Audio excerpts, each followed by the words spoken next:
ഈ ഓണക്കാലത്ത് ഞങ്ങളുടെ താരങ്ങൾ വാർത്താ താരങ്ങളാണ്, അഥവാ രാഷ്ട്രീയ താരങ്ങൾ, നാളെയുടെ രാഷ്ട്രീയ നായകർ, ഇന്നിൻ്റെ ടെലിവിഷൻ ചർച്ചകളെ ചൂട് പിടിപ്പിക്കുന്നവർ, അന്തിച്ചർച്ചകളിൽ നിങ്ങളുടെ വാർത്താമുറികളിൽ ഉദ്വേഗവും പിരിമുറുക്കവും നൈരാശ്യവും ഒപ്പം വിജയപ്രതീക്ഷയും ഒക്കെ സമ്മാനിക്കുന്നവർ, വാദിച്ച് ജയിക്കുകയും വാദിച്ച് തോൽക്കുകയും ചെയ്യുന്നവർ, പരസ്പരം മല്ലടിക്കുന്നവർ, പരസ്പരം തല്ലുപിടിക്കുന്നവർ നമുക്കൊപ്പം ചേരുകയാണ്. ഇന്നിൻ്റെ രാഷ്ട്രീയ യുവത്വം കേരളത്തിൻ്റെ പ്രിയപ്പെട്ട വാർത്താ ചാനലിൽ റിപ്പോർട്ടർ ടി വിക്കൊപ്പം ചേരുന്നു. ഈ ഓണക്കാലത്ത് ഓണവിശേഷങ്ങളും പിന്നെ കുറേ കാര്യങ്ങളും അവർ വർത്തമാനം പറയും നമുക്കൊപ്പം. ഈ ഓണസദ്യയിലേക്ക് അവരുടെ പങ്കാളിത്തം ഞങ്ങൾ പ്രിയപ്പെട്ട പ്രേക്ഷകർക്കായി സമർപ്പിക്കുന്നു. എല്ലാ പ്രിയപ്പെട്ട പ്രേക്ഷകർക്കും സ്വാഗതം. ഓണത്തല്ല് ആരംഭിക്കുന്നു. രാഷ്ട്രീയം പറയാത്ത ഓണത്തല്ല്. സ്വാഗതം.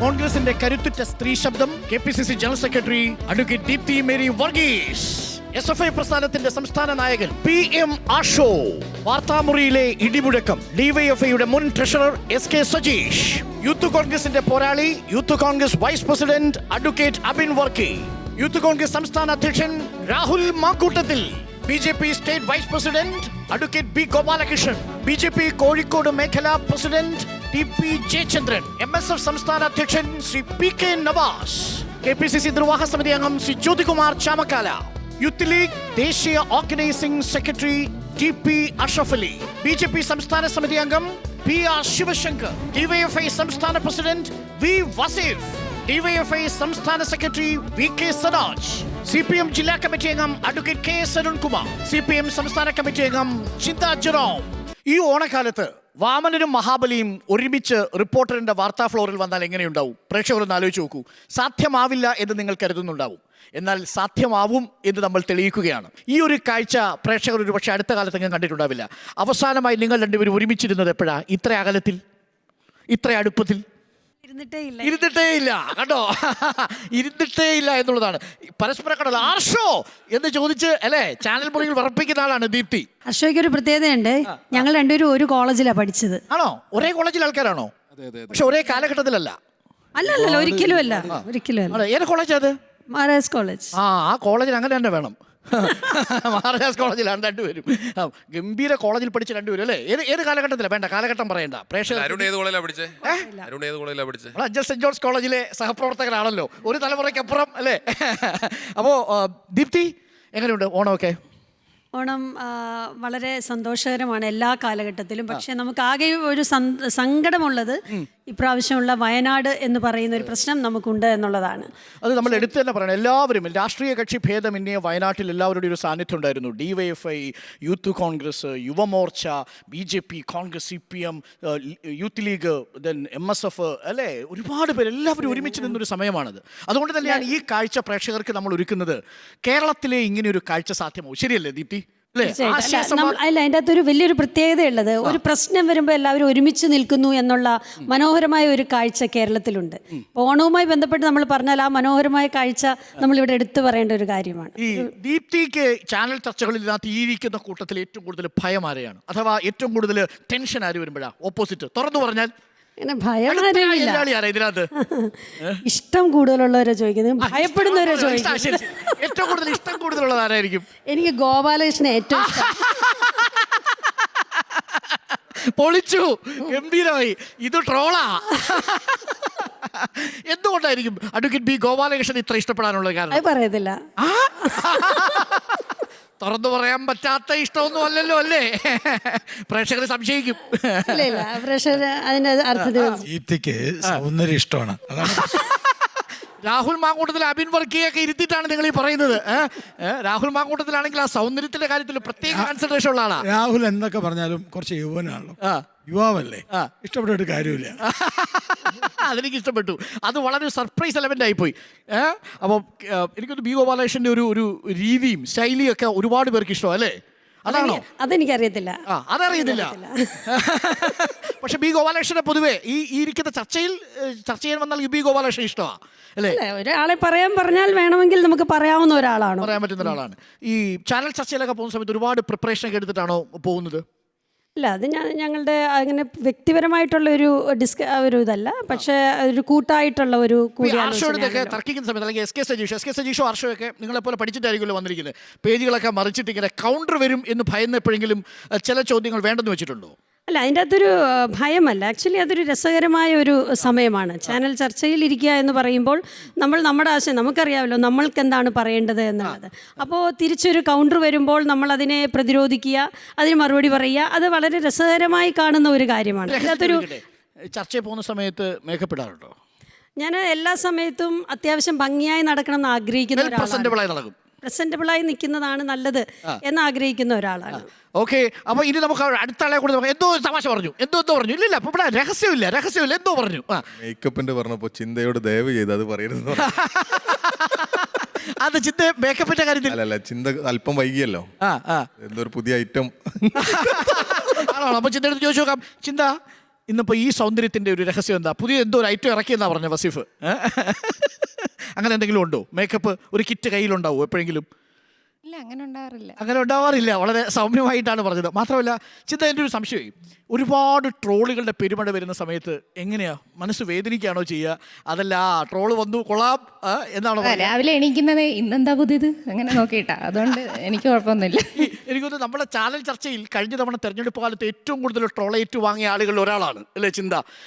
ശരിക്കും പറഞ്ഞു കഴിഞ്ഞാൽ പറഞ്ഞത് വേറൊരു കോണ്ടെക്സ്റ്റിൽ വേറൊരു കാര്യം പറയാൻ വന്നതാണ്. പക്ഷെ ലൈവിൽ ആൾക്കാരെല്ലാം കൂടെ ബഹളം വെച്ചിട്ട് ഇത് മാത്രമേ കേട്ടുള്ളൂ. ആ പൊതിച്ചോറിന്റെ രഹസ്യം നമുക്കൊന്ന് വെളിപ്പെടുത്തിയാലോ?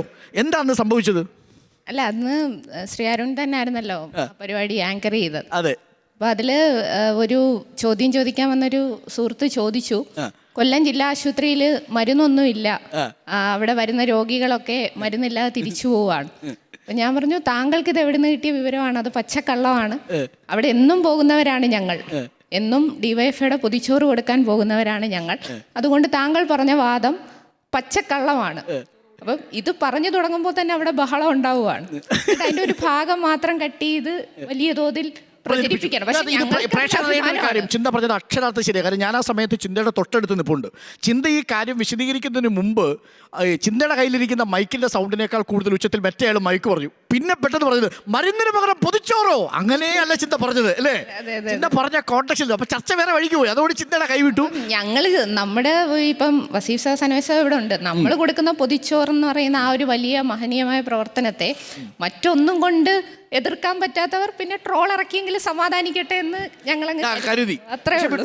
മനസ്സിൽ സങ്കടമൊന്നും ഉണ്ടാവാറില്ല, ഒട്ടും ഉണ്ടാവാറില്ല. കാരണം വസ്തുത എന്താണെന്ന് ജനങ്ങൾക്ക് അറിയാലോ. അപ്പൊ ചുമ്മാ ഇങ്ങനെ ആരെങ്കിലും എന്തൊക്കെ പറയുന്നത് ഞാൻ തമാശയായിട്ട് എടുക്കുന്ന പോലെ ജനങ്ങളും തമാശയായിട്ട് എടുക്കും. ഈ ഇരിക്കുന്ന ആൾക്കാരുടെ ചർച്ചകളൊക്കെ കാണുമ്പോഴേ പിന്നെ ഇവര് ഏറ്റവും കൂടുതൽ ആര് ചർച്ചയിലിരിക്കുന്ന സമയത്താണ് ആ TV ചാനൽ ചർച്ച കാണാൻ കൗതുകം ഉണ്ടാവുക? പഠിച്ചിട്ടൊക്കെ കാര്യങ്ങളൊക്കെ പറഞ്ഞ് രസകരമായി അവതരിപ്പിക്കുമല്ലോ. ഇപ്പൊ B ഗോപാലകൃഷ്ണന്റെ കാര്യമാണ് ദീപ്തി പറഞ്ഞത്. അതേപോലെ അല്ല, അങ്ങനെ ഒരാളെ പറയാൻ പറ്റില്ല. ഇവരെല്ലാവരും നന്നായി എതിരാളിയാരാ ഈ കൂട്ടത്തിൽ? അല്ല, അങ്ങനെ ഇതൊരു ഗുസ്തി മത്സരം അല്ലല്ലോ. നമ്മൾ ആശയപരമായി കാര്യങ്ങൾ പറയുന്നു, അവരുടെ അഭിപ്രായങ്ങൾ പറയുന്നു, ഞങ്ങൾ ഞങ്ങളുടെ അഭിപ്രായങ്ങൾ പറയുന്നു. അതിനപ്പുറം നമ്മളെല്ലാം സൗഹൃദമാണ്. ഞങ്ങൾ ഒരുമിച്ച് ഇപ്പം ഞാൻ റെയിൽവേ സ്റ്റേഷനിൽ നിന്ന് ഇങ്ങോട്ട് വന്നത് ജ്യോതി സാറിൻ്റെ കൂടാണ്. ഞാൻ കേരള യൂണിവേഴ്സിറ്റി സിൻഡിക്കേറ്റ് മെമ്പർ ആയിരിക്കുമ്പോൾ എൻ്റെ കൂടെ കോൺഗ്രസിന്റെ പ്രതിനിധിയായി സിൻഡിക്കേറ്റ് മെമ്പർ ആയിരുന്ന വ്യക്തിയാണ്. ഒരു പതിറ്റാണ്ടിന്റെ ബന്ധമുണ്ട്. അപ്പം നമ്മൾ ചാനൽ മുറിയിലിരുന്ന് ആശയമായി പോരാടുകയാണ്, അല്ലാതെ വ്യക്തിപരമായി നമ്മളെല്ലാം തമ്മിൽ വലിയ സൗഹൃദം. ജ്യോതികുമാർ സിൻഡിക്കേറ്റിലൊക്കെ ഗംഭീര പ്രകടനമായിരുന്നാ കേട്ടത്, ശരിയല്ലേ? ചാനൽ മുറിയേക്കാൾ വലിയ പ്രകടനം സിൻഡിക്കേറ്റിലായിരുന്നു അല്ലേ? ഉറപ്പിച്ചു നിർത്തിയിട്ടുണ്ടെന്നാ പറഞ്ഞത്. അങ്ങനെയൊന്നുമില്ല, നമ്മളെല്ലാവരും അതൊക്കെ ചുമ്മാ കയ്യിരുന്നാ മതി എന്നാണ് പറഞ്ഞേക്കുന്നത്. അങ്ങനെ ഒരു സിൻഡിക്കേറ്റിന്റെ ഒരു കാലം ഉണ്ടായിരുന്നു അല്ലേ നിങ്ങൾ ഒരുമിച്ച്? ഞാൻ 2010 മുതൽ 2018 വരെ സിൻഡിക്കേറ്റിലുണ്ടായിരുന്ന ആളാണ്. അതിനിടയ്ക്ക് വിദ്യാർത്ഥി പ്രതിനിധി എന്ന നിലയിൽ ചിന്ത വന്നിരുന്നു. P രാജേന്ദ്രൻ സഖ ഉണ്ടായിരുന്നു, സജി ചെറിയാൻ ഉണ്ടായിരുന്നു, പിന്നെ അങ്ങനെ പ്രഗത്ഭരായ ഒരുപാട് SP ദീപക് വന്നിട്ടുണ്ട്. അങ്ങനെ കുറെ ആളുകൾ അതിന്റെ ഭാഗമായിട്ട് വന്നിട്ടുണ്ട്. സിൻഡിക്കേറ്റിൽ നിങ്ങൾ തമ്മിൽ ഏറ്റുമുട്ടിയിട്ടുണ്ടോ? ചിന്തയും ജ്യോതിയും തമ്മിൽ എന്നോട് വലിയ വാത്സല്യത്തോടു കൂടിയാ പെരുമാറിയിട്ടുള്ളത്. ആണോ? ഏറ്റുമുട്ടിയോ? എനിക്കങ്ങനെ തോന്നിയിട്ടില്ല കേട്ടോ. ഏറ്റുമുട്ടലായിരുന്നോ? എനിക്കതൊരു വാത്സല്യം പോലെ തോന്നിയത്. അതെ, എനിക്കങ്ങനെ തോന്നിയിട്ടുള്ളത്. ഞാൻ എന്റെ മറുപടി പറഞ്ഞോട്ടെ. അവിടെ സിൻഡിക്കേറ്റിൽ സ്വാഭാവികമായും രാഷ്ട്രീയമായ കാഴ്ചപ്പാടുകൂടി വിഷയങ്ങൾ വരുമ്പോൾ രണ്ട് ചേരി തന്നെ വരാറുണ്ട്. ആ ചേരിയിൽ ഇപ്പോൾ ഞങ്ങൾ വരുമ്പോഴും പറഞ്ഞുകൊണ്ട് വരുമായിരുന്നു. അപ്പോൾ അവിടെ ചിന്ത വിദ്യാർത്ഥി പ്രതിനിധിയായിരുന്നു, ബാക്കി എല്ലാവരും ഉണ്ടായിരുന്നു. ഞങ്ങൾ വരുന്ന വഴിക്ക് സംസാരിച്ച് വന്നത് അവരെ പിന്നീട് പുറത്താക്കാനെടുത്ത എഫേർട്ട് പല സിൻഡിക്കേറ്റ് മെമ്പർമാരെയും പല രീതിയിലും പുറത്താക്കാൻ കഴിഞ്ഞിട്ടുണ്ട് നിയമപരമായി തന്നെ. ഈ ജ്യോതിക്ക് ഈ ചർച്ചയിൽ പങ്കെടുക്കുമ്പോഴേ വളരെ സ്പെസിഫിക് ആയിട്ട് ഉത്തരങ്ങളൊക്കെ പറയുമല്ലോ, അല്ലെങ്കിൽ എതിരാളിയെ കൗണ്ടർ അടിക്കാനുള്ള ഒരു കോമഡിയൊക്കെ അടിച്ചാണല്ലോ പറയുക. സിൻഡിക്കേറ്റിൽ നിന്ന് കിട്ടിയൊരു ട്രെയിനിങ് ആണോ ഇത്? സിൻഡിക്കേറ്റിൽ നിന്ന് ഭയങ്കര ഒരു എക്സ്പീരിയൻസ് ആയിരുന്നു 100%. സെനറ്റും സിൻഡിക്കേറ്റും എന്ന് പറഞ്ഞാൽ അതൊരു സ്വയംഭരണ സ്ഥാപനമാണ്. ഒരാളെ സംബന്ധിച്ച് നന്നായി പെർഫോം ചെയ്ത് അയാളുടെ വ്യക്തിത്വം തെളിയിക്കാൻ പറ്റുന്ന ഏറ്റവും നല്ല ഒരു അവസരമാണ് സെനറ്റ് മെമ്പർ സിൻഡിക്കേറ്റ് മെമ്പർ എന്ന് പറയുന്നത്. ഒരു തർക്കമില്ല. അവിടെ ഞാനിപ്പോഴും പറയുന്നു, മന്ത്രിമാർക്ക് പോലും ഒരു പക്ഷേ ആദ്യം ട്രെയിനിങ് കൊടുക്കേണ്ടത് സിൻഡിക്കേറ്റ് മെമ്പറായിട്ടാണെന്നുള്ളതാണ് എൻ്റെ അഭിപ്രായം. കാരണം അവിടെ നല്ല അഡ്മിനിസ്ട്രേറ്റീവ് സ്കില്ലാണ് കിട്ടുന്നത്. അവിടെ കിട്ടുന്ന അത്രയും നല്ലൊരു എക്സ്പീരിയൻസ് വേറെ എങ്ങും കിട്ടില്ല. വന്നാൽ അത് മന്ത്രിയാവാനുള്ള ട്രെയിനിങ് ആണെന്നാ പറഞ്ഞത്. അതിനുള്ള എനിക്ക് മന്ത്രിയാവാനായി. അല്ല, കേന്ദ്രത്തില് ഇവിടെ പറ്റില്ല. അത് കേന്ദ്രത്തിലേ ഉള്ളൂ, ഇവിടെ സാധ്യതയില്ല. അപ്പൊ കേന്ദ്രത്തിൽ നിലവിലിരിക്കുന്ന ഒരു രാഷ്ട്രീയ പരിസ്ഥിതിയിൽ ജ്യോതി ഒരു കേന്ദ്രത്തിലേക്ക് MP ആയിട്ട് മത്സരിച്ചാൽ, ഇന്ത്യ മുന്നണി കേരളത്തിൽ വന്നാൽ വസീഫ് എന്തായിരിക്കും ജ്യോതികുമാറിനെ കുറിച്ച് പറയുക? കേന്ദ്രമന്ത്രി എന്നുള്ള നിലക്ക് നമ്മൾ ഇന്ത്യ മുന്നണി ആയിട്ട് അല്ല അരുൺകുമാർ, വെറുതെ വസീഫും അങ്ങനെ മോഹിച്ചിട്ട് എന്താ ഇപ്പൊ അടുത്തൊന്നും പറ്റില്ല. അല്ല, എളുപ്പത്തിൽ തന്നെ പറ്റുന്ന എനിക്ക് തോന്നുന്നത്. ED സതീശനോടാണ് രാമക്കാലം ജ്യോതി സൂചിപ്പിച്ചത്, ഞാൻ റെഡിയാണ്, ഞാൻ പാകമായി, എന്നെ കെട്ടിച്ചുവിടാൻ സമയമായി എന്ന് പറഞ്ഞതുപോലെ ഞാൻ മന്ത്രിയാവാനുള്ള പരിപാടിയായി. സിൻഡിക്കേറ്റ് മെമ്പേഴ്സ് ആയിരുന്നവരാണ് പിന്നീട് പലരും മന്ത്രിമാരായിട്ടുള്ളത്. അത് M. വിജയകുമാർ ഉൾപ്പെടെ ഇപ്പോൾ ഇരിക്കുന്ന സജി ചെറിയാൻ ഉൾപ്പെടെ സിൻഡിക്കേറ്റ് മെമ്പേഴ്സ് ആയിരുന്നു. നേരത്തെ ഉണ്ടായിരുന്ന കടകംപള്ളി സുരേന്ദ്രൻ സിൻഡിക്കേറ്റ് മെമ്പർ ആയിരുന്നു. സീനിയോറിറ്റി അവകാശപ്പെടുകയാണ്. പക്ഷെ അതൊന്നും ജനങ്ങൾ അംഗീകരിക്കില്ല എന്നുള്ളതാണ് ഇപ്പൊ കണ്ടുകൊണ്ടിരിക്കുന്നത്. അതായത് അടുത്ത കാലഘട്ടത്തിൽ UDF ആണ് അധികാരത്തിൽ വരുന്നതെങ്കിൽ ഇവിടെ ഇല്ല, വേണ്ടത്ര പരിചയമുണ്ട്, സാധ്യതയില്ലാന്ന് പറയുന്നത്. അല്ല, ഞാനത് അരുൺകുമാറിനെ പറഞ്ഞാൽ അരുൺകുമാറിന് ചിലപ്പോൾ ബുദ്ധിമുട്ടുണ്ടാകുന്നതുകൊണ്ട് ഞാൻ അതിനൊന്നും പറയുന്നില്ല. പലപ്പോഴും അരുൺകുമാർ എന്നെ കുറിച്ച് വ്യക്തിപരമായി പറയാനുള്ളതാണ്. ചെറിയ സംശയമായിരുന്നു കേട്ടോ. ഈ കൊട്ടാരക്കരയില് ജ്യോതിചേട്ടൻ സിൻഡിക്കേറ്റ് ആയത് ആരും അറിഞ്ഞില്ല എന്ന് തോന്നുന്നു. സാധാരണ സിൻഡിക്കേറ്റ് മെമ്പർമാരൊക്കെ ആകുമ്പോൾ നമ്മുടെ നാട്ടിലൊക്കെ ഈ പ്രത്യേകിച്ച് കോൺഗ്രസിന്റെ ഒക്കെ നന്നായിട്ട് ബോർഡുകൾ, ആശംസാ ബോർഡുകൾ. കൊട്ടാരക്കര നിങ്ങൾ ശ്രദ്ധിച്ചില്ല എന്ന് തോന്നുന്നു. അല്ല, എന്റെ സ്ഥലം കൊട്ടാരക്കരയല്ല, അഞ്ചലാണ്.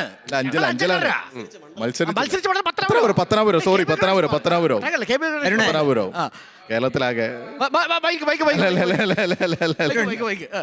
എങ്ങനെയെങ്കിലും നാട്ടുകാരെ അറിയിച്ച് KN ബാലഗോപാലിനെ ഒന്ന് തോൽപ്പിക്കണം എന്നുള്ളൊരു സൈലന്റ് ആയിട്ടുള്ള പ്രചരണം. കൊട്ടാരക്കര വന്ന് മത്സരിക്കണമെന്നാണോ വസി പറഞ്ഞത്? എവിടെ നിന്നാലും ഞങ്ങൾക്ക് സേഫാ. അപ്പൊ ആർഷോ എങ്ങനെയുണ്ട് ജീവിതമൊക്കെ? നന്നായി പോകുന്നു. വേറെ കുഴപ്പമൊന്നുമില്ല. എന്നാലും ഇടയ്ക്കിടയ്ക്ക് ഇങ്ങനെ രാഷ്ട്രീയ വാർത്തകൾ ഇങ്ങനെ വരുമ്പോൾ ഒരു സമ്മർദ്ദത്തിൽപ്പെടാറുണ്ടോ? ഇല്ല, അങ്ങനെയല്ല. അല്ല, നിങ്ങൾ ചെയ്യാത്ത കുറ്റത്തിന് നിങ്ങൾ മറുപടി പറയേണ്ടി വരുമല്ലോ ഈ പിള്ളേർ കാണിച്ചു കൂട്ടുന്ന കാര്യത്തിനൊക്കെ. പുതിയൊരു കാര്യമല്ലല്ലോ, അതങ്ങനെ തുടർന്ന് വരുന്നതാണ്. പിള്ളേർ കാണിച്ചു കൂട്ടുന്നൊന്നല്ല, നമ്മൾ ആരും അറിയാത്ത കാര്യത്തിന് നമ്മൾ മറുപടി പറയേണ്ടി വരുന്ന ഒരു സാഹചര്യത്തിലേക്ക് നിങ്ങളൊക്കെ കൊണ്ടുവന്ന് എത്തിക്കാറുണ്ട്. നമുക്ക് കിട്ടി. അപ്പോഴേ ഈ ഓണക്കാലം എങ്ങനെയാ, എവിടെയാ പൊതുവെ ഓണമൊക്കെ ആഘോഷിക്കുന്നത്? ഓണം പല ഘട്ടത്തിലായിട്ടാണ്. വളരെ ചെറുപ്പത്തിൽ പരമാവധി കോഴിക്കോടായിരിക്കും. അമ്മയുടെ വീട് കോഴിക്കോടാണ്. കോഴിക്കോട് ആയിരിക്കും ഓണാവധിയൊക്കെ ഉണ്ടാവല്. അത് കഴിഞ്ഞൊരു ഘട്ടം കഴിഞ്ഞ് എറണാകുളത്തായിരുന്നു പഠനം. അപ്പോൾ എറണാകുളത്താണ്. ഇനിയിപ്പോൾ വീണ്ടും തിരിച്ച് നാട്ടിൽ പാലക്കാട് ഓണാഘോഷിക്കണം എന്ന് കരുതി ഇങ്ങനെ നിൽക്കുന്നു. പാലക്കാടായിരിക്കും. ഈ ഗവർണറുമായിട്ടുള്ള ഏറ്റുമുട്ടൽ അതാണോ ഏറ്റവും ഈ എനിക്ക് രാഷ്ട്രീയ ജീവിതത്തിൽ ഏറ്റവും കൂടുതൽ സംഘർഷഭരിതമായ ദിനങ്ങൾ എന്ന് പറയുന്നത് ഗവർണറുമായിട്ടുള്ള ഏറ്റുമുട്ടലായിരുന്നു? അത് ഏറ്റവും കൂടുതൽ എഫേർട്ട് എടുത്തത്? അല്ല, അങ്ങനൊന്നുമല്ല. സംഘടനാ പ്രവർത്തനത്തിന്റെ ഓരോ ഘട്ടത്തിലും പല നിലയ്ക്കുള്ള പ്രതിസന്ധികളും വിഷയങ്ങളൊക്കെ ഉണ്ടാവുമല്ലോ. ഇപ്പോൾ SFI സംഘടനാ ജീവിതത്തിൽ ഏറ്റവും വലിയ പ്രതിസന്ധി ഉണ്ടായത് അഭിമന്യുവിൻ്റെ കൊലപാതകം. ഞാൻ ആ സമയത്ത് എറണാകുളം നഗരത്തിലെ SFI ഏരിയ സെക്രട്ടറിയാണ്. എൻ്റെ കൂടെ സംഘടനാ പ്രവർത്തനത്തിൽ ഉണ്ടായിരുന്ന ആളാണ് അഭിമന്യുവിൻ്റെ മരണം. ആ ദിവസങ്ങളെ ഓവർകം ചെയ്യുക എന്നുള്ളതായിരുന്നു ഏറ്റവും പ്രതിസന്ധി നിറഞ്ഞ കാലഘട്ടമായിട്ടുണ്ടായിരുന്നത്. അതൊരു ക്രൈസിസ് ആയിരുന്നു. അതെ, തീർച്ചയായിട്ടും. കാരണം കുട്ടികളാണ് ക്യാമ്പസിനകത്തുള്ളത് മുഴുവൻ. വല്ലാതെ പേടിച്ചു പോകുന്നു. കുറേ ദിവസത്തേക്ക് ആഴ്ചകളോളം ക്യാമ്പസിലേക്ക് വരാൻ പേടിച്ചിരുന്ന കുട്ടികൾ, അവരെയൊക്കെ തിരിച്ച് ക്യാമ്പസിൽ എത്തിക്കാൻ വേണ്ടി ഉണ്ടായിരുന്ന പ്രതിസന്ധിയൊക്കെ വലിയ പ്രതിസന്ധിയായിരുന്നു. അത് കവർ ചെയ്യാനെടുത്തതിനോളം പ്രതിസന്ധിയൊന്നും മറ്റ് ഓർമ്മയിൽ നിൽക്കുന്ന ഒരു ഓണം മാർഷയുടെ എന്താ? ഒരുപാട് കാലമൊന്നും ആയിട്ടില്ലെങ്കിൽ പോലും ഈ കുട്ടിക്കാലത്തേക്ക് ഓർമ്മ നിൽക്കുന്ന ഓണമൊക്കെ ഉണ്ടാവുമല്ലോ. ഓർമ്മയിൽ നിൽക്കുന്ന ഓണം ഈ പറഞ്ഞ പോലെ കോഴിക്കോട്ടെ ഓണാണ്. കോഴിക്കോട് നാദാപുരത്താണ് അമ്മയുടെ വീടിന് ഓർമ്മയിൽ നിൽക്കാൻ അല്ല, അവിടെ ഈ ഓർമ്മയിൽ നിലനിർത്താൻ പറ്റുന്ന സ്ഥലമാണ്. അവിടെ നമ്മുടെ അവിടെ ഒന്നും ഇല്ലാത്ത പോലെ ഓണക്കാലാകുമ്പോൾ ഓണപ്പൊട്ടൻ, അതേപോലെ തന്നെ വിവിധ ക്ലബിന്റെ മത്സരങ്ങളും. അതിൽ പ്രധാനപ്പെട്ട ഒരു മത്സരം ഉണ്ടായിരുന്നെന്ന് വേറെ എവിടെ എങ്ങനെ ഉണ്ടായിക്കോളുന്നില്ല. നീന്തൽ മത്സരമാണ് ഓണക്കാലത്ത് പ്രധാനപ്പെട്ട ഒരു കോമ്പറ്റീഷൻ ഇവന്റ് ഉണ്ടാകും. ഇങ്ങനെ നാട്ടിലാണ് അമ്പെയ്ത്ത് മത്സരം ഉണ്ട് ഇപ്പോഴും അല്ലേ? സജീഷിന്റെ നാട്ടിൽ അമ്പെയ്ത്ത് മത്സരമുണ്ട്. അതെ ഞങ്ങള് അല്ല, അത് തൊട്ടപ്പുറത്താ പേരാമ്പ്രയാണ്. പേരാമ്പ്ര. നമ്മൾ നാദാപുരത്തായിരുന്നു. നാട്ടുകാരാ? അതെ അതെ അല്ലേ? അല്ല ആ അമ്മയുടെ നാട് അടുത്തടുത്ത നാട്ടുകാരാണോ? അല്ല, അല്ല, അമ്മയുടെ നാട് അമ്മയുടെ നാട് അടുത്ത അല്ലേ? അല്ല ആ പേരാമ്പ്ര അടുത്ത് നാദാപുരത്താ. ഓക്കെ. അപ്പൊ അവിടുത്തെ ഓണം, കുട്ടിക്കാലത്തെ ഓണം തന്നെയാണ് വളരെ ഭംഗിയായിട്ടുള്ള, വളരെ രസകരമായിട്ടുള്ള പൂവൊലിപ്പിക്കാൻ പോക്കും. അപ്പൊ അതൊന്നും നമ്മുടെ അവിടെ ഇല്ല. ഇത്തരം കാര്യങ്ങളൊക്കെയാണ്. കലാലയ ജീവിതത്തിൽ അടി കിട്ടിയിട്ടുണ്ടോ ശരിക്കും? നല്ലോണം കിട്ടിയിട്ടുണ്ട്. അതിൽ ആരുടെ കയ്യിൽ നിന്ന് അടി കിട്ടി? ABP യുടെ ഇല്ലെന്നാണോ KSU ഇല്ലതാണോ? ഇല്ല, ഇവിടെ എറണാകുളം നഗരത്തില് കാര്യമായിട്ട് KSU യൂത്ത് കോൺഗ്രസ് അവരെന്നെ അടിക്കാൻ പോയപ്പോ മാറിക്കൊണ്ടതും കണ്ട. ഇല്ല, എറണാകുളം നഗരത്തിലായിരുന്നല്ലോ സംഘടന അവിടുന്ന്. അവിടെ KSU യൂത്ത് കോൺഗ്രസ് ഒക്കെ തന്നെയായിരുന്നു കാര്യമായിട്ട് അടുത്തുള്ള എതിരാളികള്. അപ്പൊ അവരുടെ നിന്ന് അടി കിട്ടിയിട്ടുണ്ട്. ശരിക്കും പറഞ്ഞാലേ ആളുകളെ സംബന്ധിച്ചിടത്തോളം അടി കിട്ടി, അടി തന്ന ആളുകളൊക്കെ ഇപ്പൊ നല്ല സുഹൃത്തുക്കളാണ് കേട്ടോ. ആർഷോയും രാഹുൽ ബാങ്കൂട്ടത്തിനൊക്കെ കണ്ട നാട്ടിൽ വിരിക്കുന്നത് ഇന്ത്യ പാകിസ്ഥാൻ പോലെ അങ്ങനെ ശത്രുതയൊന്നും ഇല്ലല്ലോ വ്യക്തികളുടെ. ഇല്ല, അങ്ങനെ ഒരു ശത്രുതയും ആരുമായിട്ടില്ല. സൗഹൃദം. രാഹുൽ ആർഷോയൊക്കെ കുറിച്ച് രാഹുൽ ഇങ്ങനെ കടുത്ത വിമർശനം ഉന്നയിക്കുമല്ലോ. ഈ പറയുന്ന വസീഫ്, അതേപോലെ അരുണ്, ഈ പറയുന്ന സജീഷിനെയൊക്കെ കുറിച്ച് ചാനൽ ചർച്ചയിൽ ഗോപാലകൃഷ്ണൻ ഇവരൊക്കെ ആയിട്ട് ഏറ്റുമുട്ടുമല്ലോ. ഈ ഏറ്റുമുട്ടി കഴിഞ്ഞിട്ട് പിന്നീട് എപ്പോഴെങ്കിലും ഇവരുമായിട്ടൊക്കെ സംസാരിക്കാറുണ്ടോ?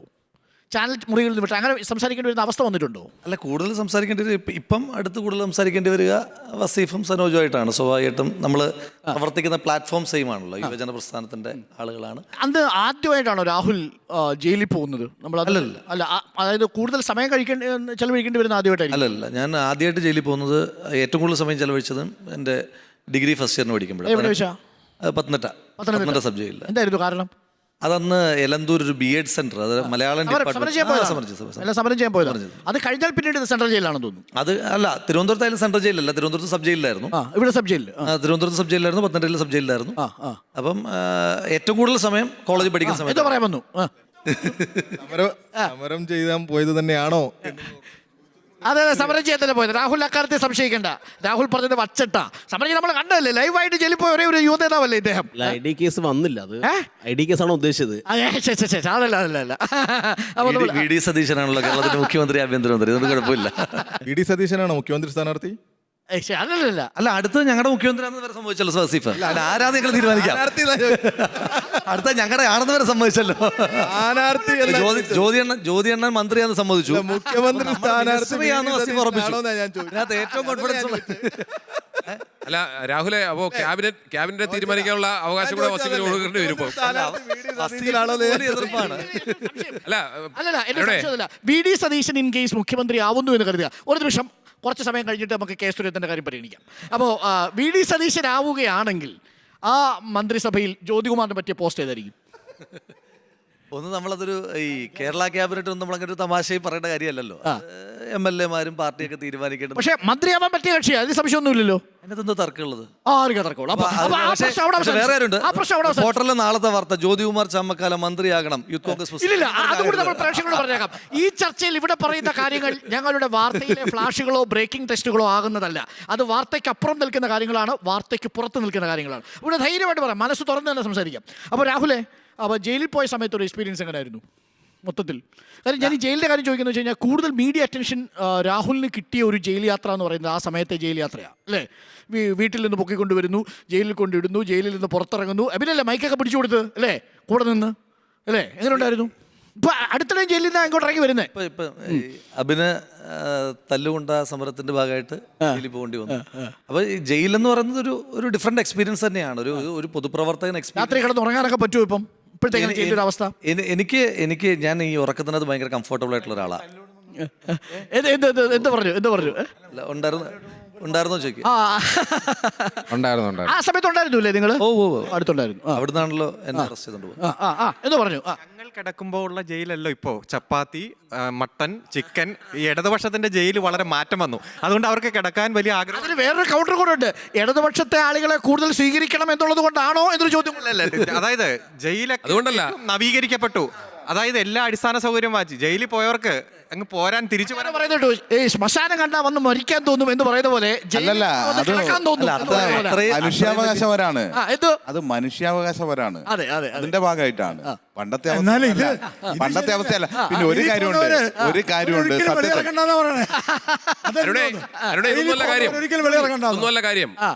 അവിടെ ഉള്ളത് കിർമാനി മനോജും കൊടി സുനിയൊക്കെയാണ്. അവരാണ് അവിടുത്തെ മെനു തീരുമാനിക്കുന്നത്.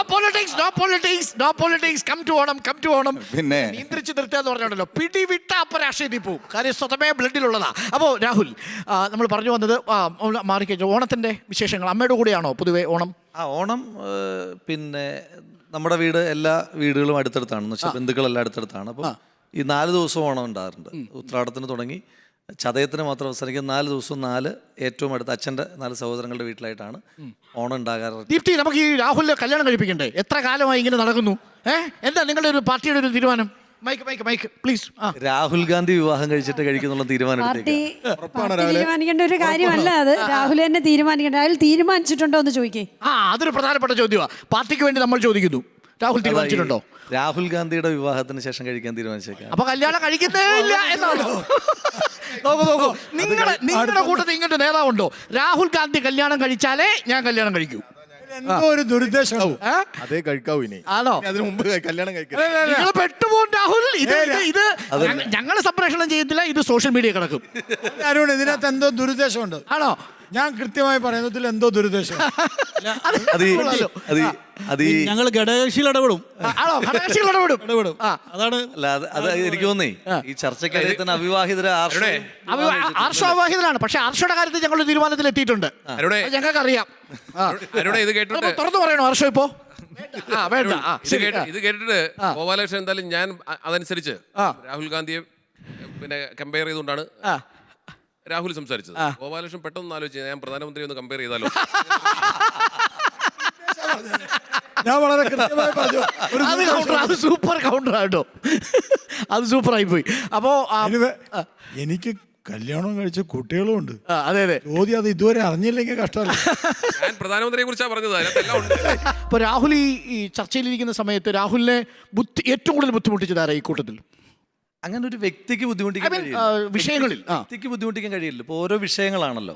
ഇപ്പം സ്വാഭാവികമായിട്ട് ഇപ്പോൾ കോൺഗ്രസ് പിന്നെ ഡിഫൻസിൽ പോകുന്ന വിഷയങ്ങളാണെങ്കിൽ അതിനകത്ത് നമ്മൾ ബാക്ക് ഫുട്ടിലാണ്. അപ്പോൾ അവിടെ നിന്ന് വേണം നമ്മൾ ചർച്ചയിൽ പങ്കെടുക്കാനായിട്ട്. ഇപ്പം കോൺഗ്രസിന് അറ്റാക്കിംഗ് മോഡാണെങ്കിൽ അത് വ്യക്തികൾക്ക് വലിയ, ഇവിടെ നേരത്തെ സൂചിപ്പിച്ചതുപോലെ വ്യക്തികൾക്ക് വലിയ റോളില്ല. ഒന്ന്, എല്ലാവരും പ്രഗത്ഭരാണ്. ഒന്ന്, ഒരു ചാനൽ മുറിയിലേക്ക് ഓരോ പാർട്ടിയും പറഞ്ഞു വിടുന്ന ആളുകൾ, സ്വന്തം ഇഷ്ടത്തിനാരെങ്കിലും വരില്ലല്ലോ. പാർട്ടിക്കാർ പറഞ്ഞു വിടുന്നത് ആ മേഖലയിൽ അത് കൈകാര്യം ചെയ്യാൻ പറ്റുന്ന പര്യാപ്തരായിട്ടുള്ള ആളുകളാണ്. പിന്നെ വിഷയങ്ങളാണ്. ഇപ്പം സ്വാഭാവികമായിട്ടും ഇപ്പം ഇവർക്ക് വലിയ പ്രതിരോധം ഉണ്ടാകുന്നത് അവർ ഗവർണൻസിലിരിക്കുന്നു, കൂടുതൽ കുഴപ്പങ്ങൾ അവർ കാണിക്കുന്നു. അപ്പോൾ അവർക്ക് സ്വാഭാവികമായിട്ടും ഈ 2 കൂട്ടർക്കും അവർക്ക് അവരുടെ വിഷയങ്ങൾ പ്രതിരോധമായിരിക്കുമല്ലോ എപ്പോഴും. അബിൻ എങ്ങനെയുണ്ട് തലയ്ക്ക്? തലമുറിക്ക് കുഴപ്പമില്ല, ഭേദമായി വരുന്നു. നല്ല അടിയ കിട്ടിയെന്ന് തോന്നുന്നു അല്ലേ? അത് ശരിക്കും KPCC പ്രസിഡന്റ് പറഞ്ഞത് നോക്കി വെച്ചിട്ടുണ്ട് എന്നാണെന്ന് KPCC പ്രസിഡന്റ് പറഞ്ഞത്. ശരിക്കും അബിന് ഓർമ്മയുണ്ടോ അടിച്ചയാളുടെ മുഖം? എനിക്ക് നല്ല ഓർമ്മയുണ്ട്. ആണല്ലേ? ആളെ അറിയാമോ? ആളെ അറിയാം. അദ്ദേഹത്തിന് എന്നെ അറിയാമോ? പേര് അറിയാം. ഞാൻ പേര് പരസ്യമായി തന്നെ പറഞ്ഞിരുന്നു. ആണോ? അദ്ദേഹത്തിനെതിരെ പരാതിയും കൊടുത്തിട്ടുണ്ട്. ശരിക്കും മുൻവൈരാഗ്യം ഒന്നും ഇല്ലല്ലോ. മുൻവൈരാഗ്യം പൊളിറ്റിക്കൽ ആക്ഷൻ സീനിൽ സമയത്ത് പൊളിറ്റിക്കൽ ആയിട്ട് സംഭവിച്ചതാ. അടിക്കാൻ തീരുമാനിച്ചു. അബിനെ തന്നെ തെരഞ്ഞു പിടിച്ചടിക്കായിരുന്നു. അതിനകത്ത് ആ അടിയുടെ ഒരു പ്രത്യേകത എന്ന് പറഞ്ഞു കഴിഞ്ഞാൽ ഇപ്പം സ്വാഭാവികമായിട്ട് ആക്ഷൻ നടക്കുന്ന സമയത്ത് അതിൻ്റെ ആക്ഷൻ്റെ ഒരു കമാൻഡർ ഉണ്ടാവുമല്ലോ. അപ്പോൾ കമാൻഡർ DCP ആണ്. DCP പരമാവധി സംഘർഷം വേണ്ട എന്നുള്ള നിലപാടുകാരനായിരുന്നു. സംഘർഷത്തിലേക്ക് പോകാതിരിക്കാൻ പോലീസ് ഇടയ്ക്കിടയ്ക്ക് പ്രൊവോക്ക് ചെയ്യുന്നുണ്ട്. അപ്പോഴൊന്നും സംഘർഷം വേണ്ടെന്ന് പറഞ്ഞു. പക്ഷെ ഒരു മൊമെന്റിൽ ഒന്ന് DCPയുടെ ശ്രദ്ധ ഒരു പോയിന്റിലൊന്ന് മാറുമ്പോഴത്തേക്കിന് വളരെ ബോധപൂർവ്വം അതൊരു 4-5 ഉദ്യോഗസ്ഥന്മാർ, അതായത് സമരം തുടങ്ങുമ്പോൾ തൊട്ട് എല്ലാ കാലത്തും ഉണ്ട്. SFIക്കാരെ അടിക്കുന്നത് നമ്മൾ കണ്ടല്ലോ ഒരു കാലത്ത്. ഇപ്പൊ കോൺഗ്രസ്സുകാർ ഭരിക്കുന്ന സമയത്ത് SFIക്കാർ അടിക്കുന്നു. SK സജീഷിനെ വളർത്തി അടിച്ചിട്ടുണ്ട് അല്ലേ? ഒരു അടിയല്ലേ ഞങ്ങൾ ഈ വെടിവെച്ചതിനെ നേരിട്ടവരാ. കോഴിക്കോട് പിന്നെ ഞങ്ങൾ ആ സമയത്ത് അന്ന് SFIയുടെ ജില്ലാ പ്രസിഡന്റ് ഞാൻ SK അന്ന് സംസ്ഥാന ഭാരവാഹി. അന്നത്തെ ഈ ഉദ്യോഗസ്ഥരെ ഇപ്പൊ അബിൻ ഒരു ഉദ്യോഗസ്ഥന്റെ പേര് പറഞ്ഞല്ലോ. സമരത്തിന് നേരെ വെടിവെക്കുക. അവർക്കൊന്നും വ്യക്തിപരമായ ആരോടും വിരോധമൊന്നും ഇല്ലല്ലോ.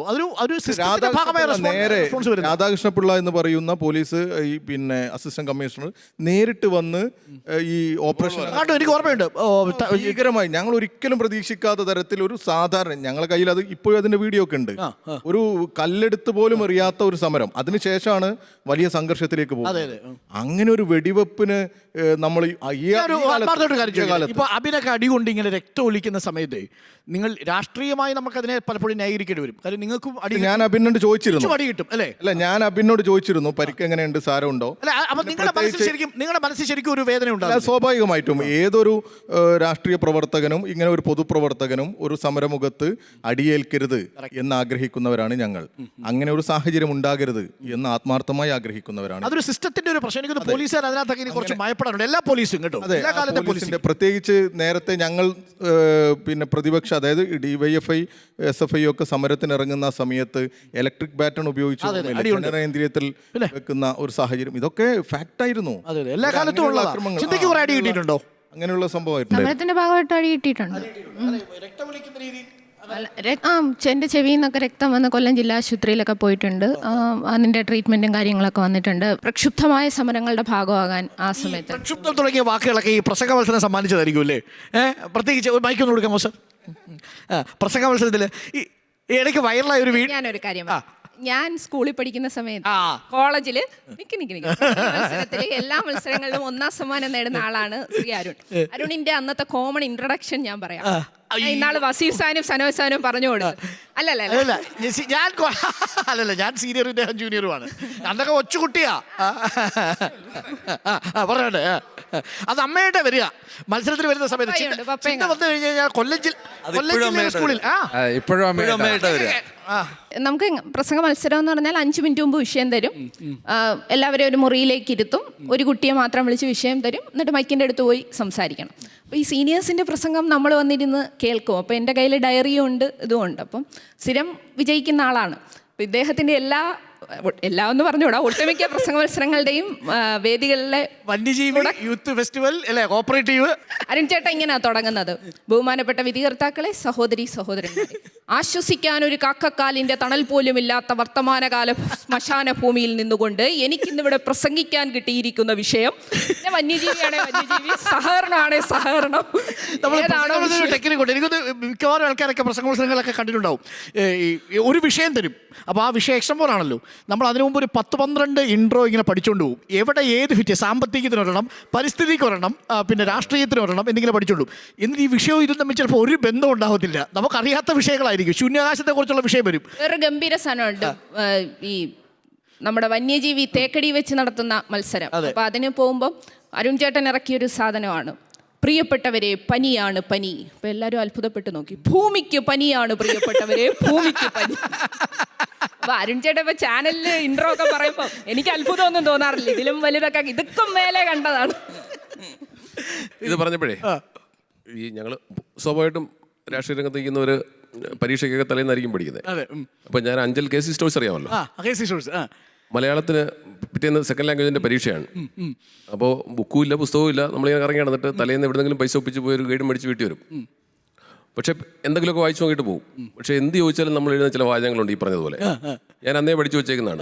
കോമൺ ആയിട്ട് നമുക്ക് അപ്ലൈ ചെയ്യാൻ പറ്റും. ധനുമാസത്തിലെ തിരുവാതിര രാവ് പോലെ മഞ്ഞിൽ കുളിരണിഞ്ഞ് നിലാവിൽ സ്വപ്നം കണ്ട് നിൽക്കുന്ന പ്രേമലേഖനം പോലെ റൊമാൻറ്റിസം പ്രസ്ഥാനത്തിന്റെ ഒടുവിലത്തെ യാമത്തിൽ പറഞ്ഞയാളാണ് കവി എന്ന് പറഞ്ഞിട്ടാണ് കവിയെ കുറിച്ച് പറയുന്നത്. ഇത് പരീക്ഷാ പേപ്പറിലല്ല. റൊമാൻറ്റിക് ആണ് ജ്യോതി. ജ്യോതി നല്ല ഒന്നാന്തരം റൊമാൻറ്റിക് ആയ ഒരാളല്ലേ. ജ്യോതി അടുത്തൊക്കെ പേഴ്സണലായിട്ട് സംസാരിച്ചു നോക്കണം. ഒരുപാട് കഥകളുണ്ട് ജ്യോതി. ഞാൻ 1-2 കഥ പറയട്ടെ. ജ്യോതി എന്ന പേര് മാറി പ്രണയലേഖനം ഇങ്ങോട്ട് കിട്ടിയിട്ടുണ്ട്. ചോദിക്കാൻ വന്നേ, ജ്യോതി ഈ പേര് ഒരു പാരയായിട്ടുണ്ടോ? ജ്യോതി എന്നുള്ള പേര് ചില സന്ദർഭങ്ങളിൽ കൊല്ലത്തുളസി പറഞ്ഞ പോലെ പേരൊരു പാരയായി. ചില സന്ദർഭങ്ങളിലെങ്കിലും ഞാൻ അത് ആസ്വദിച്ചിട്ടുണ്ട്. ഞാനിങ്ങനെ ഒരു പ്രധാനപ്പെട്ട ആൾ, സ്വല്പം തരികിടയൊക്കെ ഉള്ള ഒരാൾ, അദ്ദേഹത്തിന്റെ ബർത്ത്ഡേക്ക് മെസ്സേജ് അയച്ചു. ഇങ്ങനെ ഹാപ്പി ബർത്ത്ഡേ ജ്യോതി. 2 മിനിറ്റ്. പുള്ളി എൻ്റെ നമ്പർ സേവ് ചെയ്തിട്ടില്ല. പുള്ളി 2 മിനിറ്റ് എന്നെ തിരിച്ചു വിളിച്ചു. ഇത് ഏത് ജ്യോതിയാന്ന് അറിയാൻ വേണ്ടി. പേര് വെളിപ്പെടുത്തണം. ഇല്ലില്ല, ഇപ്പൊ ഇല്ല. നമ്മളെ ഹേമ കമ്മിറ്റി പോലെ പേര് വെളിപ്പെടുത്തത്തില്ല. ജയചന്ദ്രൻ മാസ്റ്റർ, എനിക്കൊന്ന് ജയചന്ദ്രൻ മാസ്റ്റർ ഓണമൊക്കെ എങ്ങനെയാ പൊതുവെ എവിടെയാണ് ആഘോഷിക്കാറ്? വീട്ടിലാണോ അതല്ല മിക്കവാറും പാർട്ടി സെറ്റപ്പിലായിരിക്കുമോ? അല്ല, ഞാനൊരു ഗ്രാമത്തിൽ നിന്നാണല്ലോ വരുന്നത്. ഗ്രാമത്തിൻ്റെ എല്ലാ ഊഷ്മളതയും കൊണ്ട് ഗ്രാമത്തിൽ തന്നെയാണ് അതിൻ്റെ എല്ലാ അന്തസ്ഥ ഉൾക്കൊണ്ടുകൊണ്ട് അത് ചെയ്യാൻ ഇഷ്ടം. അവിടെ തന്നെയാണ് ഉണ്ടാവാറ്. ഈ ജയചന്ദ്രൻ മാസ്റ്റർ ഈ ഫാക്ട്സ് ഒക്കെ പഠിക്കുന്നതേ, ജയചന്ദ്രൻ മാസ്റ്ററുടെ ഡിബേറ്റ് ചെയ്യുന്ന സമയത്ത് നിങ്ങൾ ശ്രദ്ധിച്ചാൽ മതി, ഫാക്ട്സ് വളരെ കൃത്യമായിട്ടായിരിക്കും പറയാൻ പോകുന്നത്, സ്റ്റാറ്റിസ്റ്റിക്സ് പറഞ്ഞായിരിക്കും തുടങ്ങുന്നത് അല്ലേ? അതൊക്കെ കുത്തിയിരുന്ന് പഠിച്ച് ഫോളോ ചെയ്ത് വരുന്നതാണോ? മിക്കവാറും ഇത് മിസ്സാവാതിരിക്കുമോ ഈ ചർച്ചകളെല്ലാം?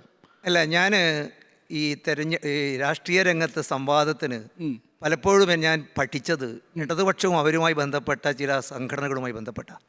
അപ്പോൾ അവർ സ്വാഭാവികമായിട്ടും ലക്ഷ്യമിടുക പ്രധാനമായിട്ടും ഞങ്ങളെ ശരിയാക്കാനാണല്ലോ. അപ്പോൾ ഞാൻ അവിടെ പോകുമ്പോഴും എനിക്ക് മേൽക്കൈ കിട്ടണമെങ്കിൽ എൻ്റെ വളരെ കൊച്ചുനാൾ തന്നെ ഞാൻ അതിൻ്റെ കൃത്യം ഫാക്ട്സ് ആൻഡ് ഫിഗേഴ്സ് സ്റ്റഡി ചെയ്തിട്ടേ ഞാൻ പോകാം. ഹിസ്റ്ററി ഒക്കെ എങ്ങനെ ഓർമ്മയിരിക്കും? 1957 എന്നൊക്കെ പറഞ്ഞ് ഇങ്ങനെ പറയുമല്ലോ, അതൊക്കെ എങ്ങനെ ഇത്ര ഓർമ്മയിരിക്കുന്നത്? സ്പോണ്ടേനിയസ് ഇപ്പോൾ സജീഷോട് കൗണ്ടർ അടിച്ചു കഴിഞ്ഞാൽ പെട്ടെന്നൊരു കൗണ്ടർ വീഴുന്നതാണ്, അതെങ്ങനെ സാധ്യമാവുന്നത്? അല്ല, 30 കൊല്ലം കണക്കും പഠിപ്പിച്ചാണ് ഞാൻ കഴിഞ്ഞത്. മാത്സ് ആയിരുന്നു അല്ലേ? മാത്സ് ആയിരുന്നു. പഠിപ്പിച്ച സ്കൂൾ ഏതായിരുന്നു?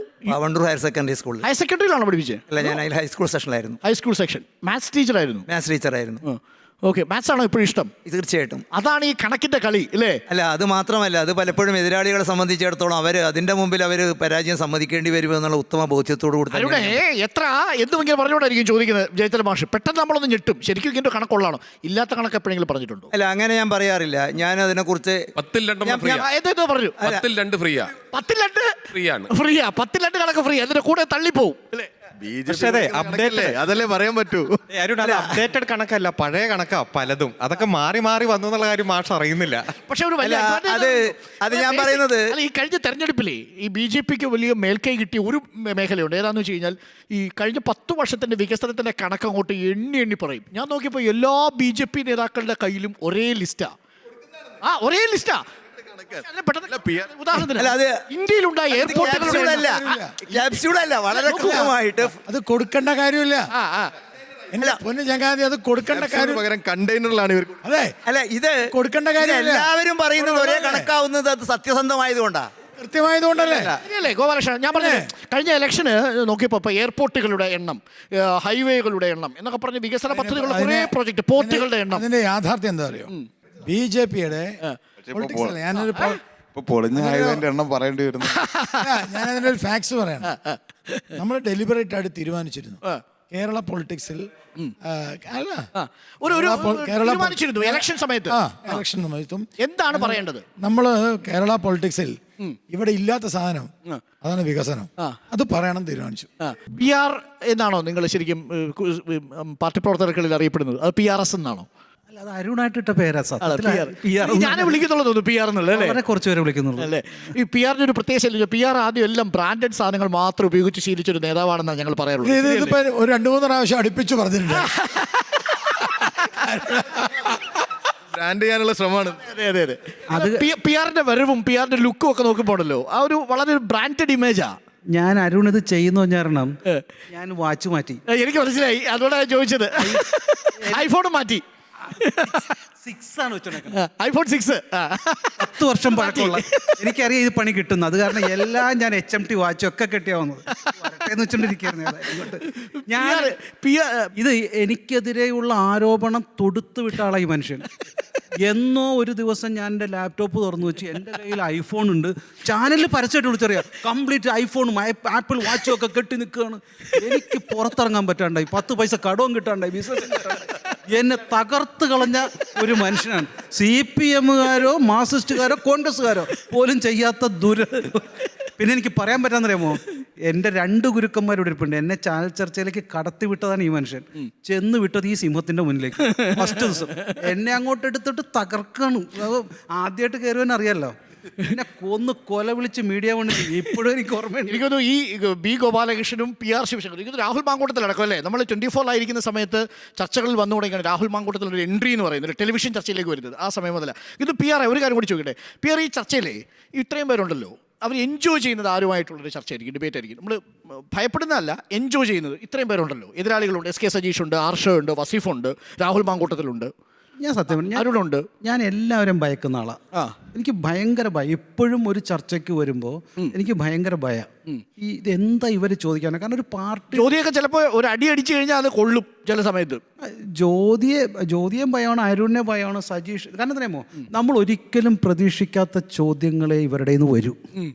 നമ്മൾ പഠിച്ചുകൊണ്ടിരുന്ന കുറെ കാര്യങ്ങളുണ്ടല്ലോ, ഇതൊന്നും ചോദിക്കില്ല. ഇതിന്റെ ഔട്ട് ഓഫ് സിലബസ് ആയിരിക്കും. വേറൊരു സാധനം ചോദിക്കും, കാരണം ഇവരുടെ മനസ്സ് വേറെയാണല്ലോ. പക്ഷെ ഞാൻ അതിനൊരു വഴി കണ്ടുപിടിച്ചു. എൻ്റെ അടുത്ത 2-3 മാർക്സിസ്റ്റുകാരോടും കോൺഗ്രസ്സുകാരോടും ഞാൻ ചോദിക്കും. അപ്പോൾ അവരുടെ നിന്ന് ചില ചോദ്യം കിട്ടും, അതിനുള്ള ഉത്തരമായിട്ട് വരും. കണ്ടോ അതായത് പരീക്ഷയ്ക്ക് മുമ്പ് ചോദ്യ പേപ്പർ ചോർത്തുന്ന പോലെ. ചാനൽ ചർച്ചയിൽ പാനലിൽ ആരാണ് ഭയം എന്ന് ചോദിച്ചല്ലോ. ശരിക്കും പാനലിൽ വരുന്ന ആളുകളല്ല ഭയക്കുക, നിങ്ങൾ ആങ്കർമാരാണ് പലരും ഭയക്കപ്പെടുന്നത്. കാരണം എന്താണോ, നമ്മളൊരു കാര്യം പറഞ്ഞത് എൻ്റെ ആവുന്നതിന് മുൻപായിട്ട് അതിൽ കയറി ഇടപെടുകയും അത് ഫ്ലോപ്പായും ചെയ്യും. പിന്നെ അബിൻ എങ്ങനെ ജീവിതമൊക്കെ പോന്നേ? നന്നായി പോകുന്നു. വീട്ടിലൊക്കെ ആരാ ഉള്ളത്? അബിൻ്റെ ഒരു പേഴ്സണൽ കാര്യം അധികം ആൾക്കാർക്ക് അറിയില്ല. വിവാഹിതനാണോ?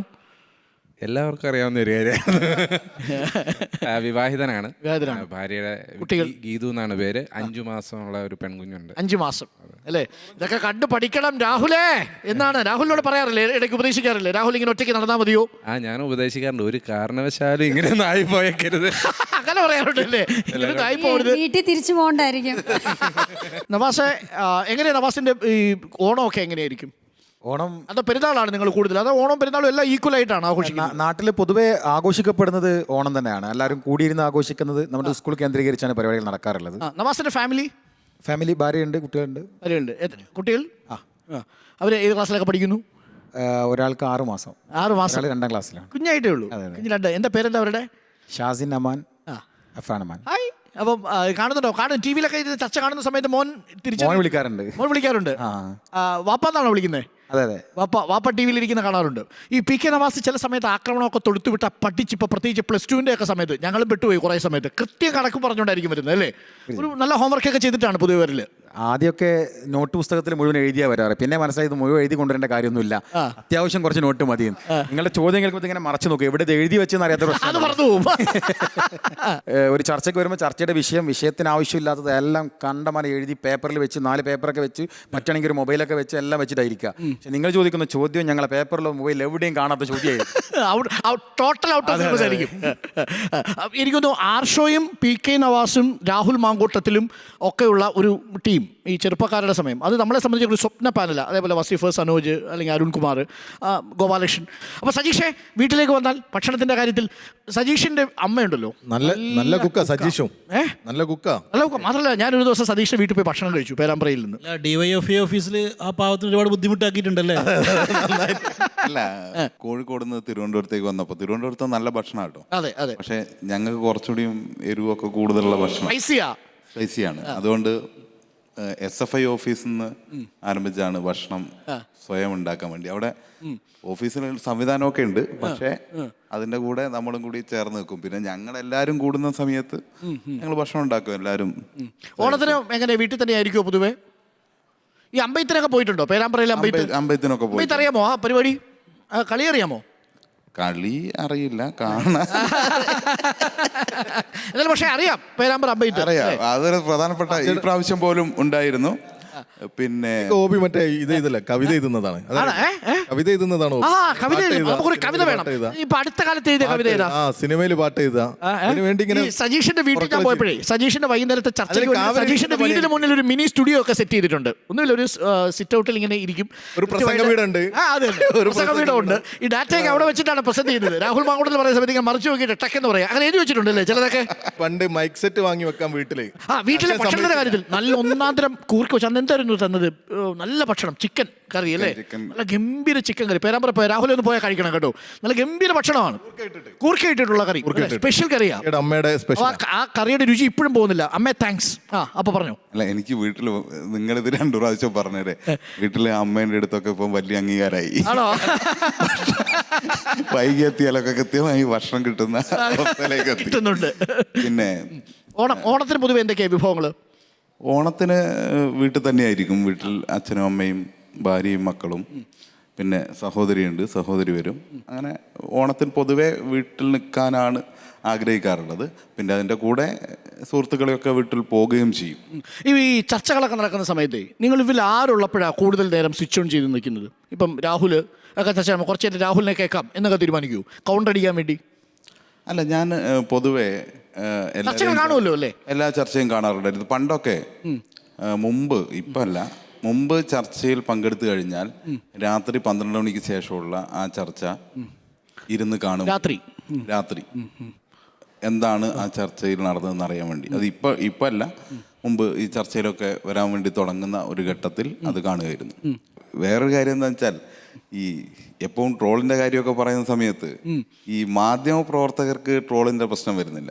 ഞാൻ സത്യത്തിൽ നല്ലൊരു ട്രോൾ അനുഭവിച്ച ആളാണ്. ആ ട്രോൾ ശരിക്കും ഇവിടെ ഒന്ന് തിരുത്തി പോവാന്ന് ഞാൻ കരുതിയിട്ട്. അതായത് ഒരു ചാനലിന്റെ ഭാഗമായി DYFI നടത്തുന്ന കൃഷി, ആ കൃഷിയുടെ ഭാഗമായി അത് ഞങ്ങൾ ക്ഷണിച്ചല്ല കേട്ടോ, ഞങ്ങൾ ക്ഷണിച്ചല്ല. ഇപ്പൊ ഞാനൊരു ഫേസ്ബുക്ക് പോസ്റ്റ് ഇട്ട് അതിന്റെ അടിയിൽ അത് വരും, ആ സജീഷ് അല്ലേ എന്ന് ചോദിച്ചു വരും. അതായത് അവരെ പ്രോഗ്രാമായിട്ട് സംഘടിപ്പിക്കണം. ഞാൻ കാരണം ഒരു കാര്യം ഞാൻ കാരണം ഒരു ഗുണം വന്നത് എന്താ പറയുക, അല്ല ഒരു ഗുണം ഉണ്ടായത്, ഇപ്പോ ഈ പ്രോഗ്രാം സംഘടിപ്പിക്കുന്ന ആളുകളൊക്കെ ഷൂട്ട് ചെയ്യുകയാണെങ്കിലും ആദ്യം മൈക്ക് കുത്തി കൊടുക്കുന്നുണ്ട്. അതൊരു ശീലമായി മാറി. അതാ ഇന്റർവ്യൂ ആദ്യം എല്ലാം പ്ലാൻ ചെയ്ത് വന്നായിരിക്കും, എന്നിട്ട് വീട്ടിൽ കയറി വരുന്ന പോലെ ഒന്ന് മൈക്ക് വെക്കുമോ എന്നൊക്കെ ചോദിച്ചിട്ടാണ് ഇപ്പൊ യൂട്യൂബർമാരൊക്കെ ചെയ്യുന്നത്. അതിന്റെ കാരണം എന്താണ്, അങ്ങനെ ചെയ്യിച്ചിട്ട് അവസാനം ചെയ്ത ആളല്ല പ്രതി, ഇത് കുത്തി ഞാൻ പ്രതിയായി. അതാണ് ഓൾറെഡി സെറ്റ് ഇട്ടിട്ട് ചെയ്ത പരിപാടിയാന്ന് പറഞ്ഞു. ഇട്ടിട്ട് ചാനൽ ചെയ്ത പരിപാടിയാണ്, പക്ഷേ നമ്മൾ സെറ്റ് ഇട്ടു എന്നുള്ള രീതിയിലാണ് എന്ത് ചെയ്തത്. അങ്ങനെ ഒരു ട്രോൾ വന്നു. യഥാർത്ഥത്തിൽ അത് സംഭവിച്ചത് ഇതാണ്. തീർച്ചയായിട്ടും. ഓക്കെ, ഈ രാഹുലിനെ ഏറ്റവും കൂടുതൽ വിഷമിപ്പിച്ച ട്രോൾ ഏതാ, അല്ലെങ്കിൽ ചിരിപ്പിച്ച ട്രോൾ ഏതാ? അങ്ങനെ എന്തെങ്കിലും ഒരുപാട് ട്രോളുണ്ട്. ചിരിപ്പിച്ച എന്ന് വെച്ചാൽ ട്രോള് രണ്ട് രീതിയിലാണല്ലോ. ഈ ഒരു കാര്യം ഞാൻ ചോദിച്ചോട്ടെ, രാഹുലിന് ഈ കുണുവാവിന്ന് പേരിട്ടതാരാ? സത്യത്തിൽ അത് പിന്നെ ഞാനൊരാളെ വിളിച്ചു, വിളിച്ചു കഴിഞ്ഞ് അല്ല ഞാനത് പറയുന്നില്ല, അത് കഴിഞ്ഞ് രാഹുലിന്റെ പേരിലായതല്ലേ? രാഹുലാണ്. ഞാനൊരാളെ വിളിച്ചു, അതായത് ആ സമയത്ത് അത് മറ്റേ നമ്മുടെ ഈ ചുമരുമ കൊണ്ട് തെറിച്ചു വേണം തിരിച്ചടിച്ചതാണ്. ഓണത്തിൽ തുടരും ഇനിയുമുണ്ടേറെ വിശേഷങ്ങൾ. ചിലരുടെ ഉള്ളറകളൊക്കെ ഞങ്ങൾ കുത്തി തുറക്കാൻ പോവുകയാണ്. നാളെ കൃത്യം 12:30 തിരുവോണ ദിനത്തിൽ തിരുവോണ സദ്യക്കൊപ്പം പ്രേക്ഷകർക്ക് കാണാം. ഓണത്തെല്ലിൻ്റെ 2ാം ഭാഗം കാത്തിരിക്കുക. നമസ്കാരം.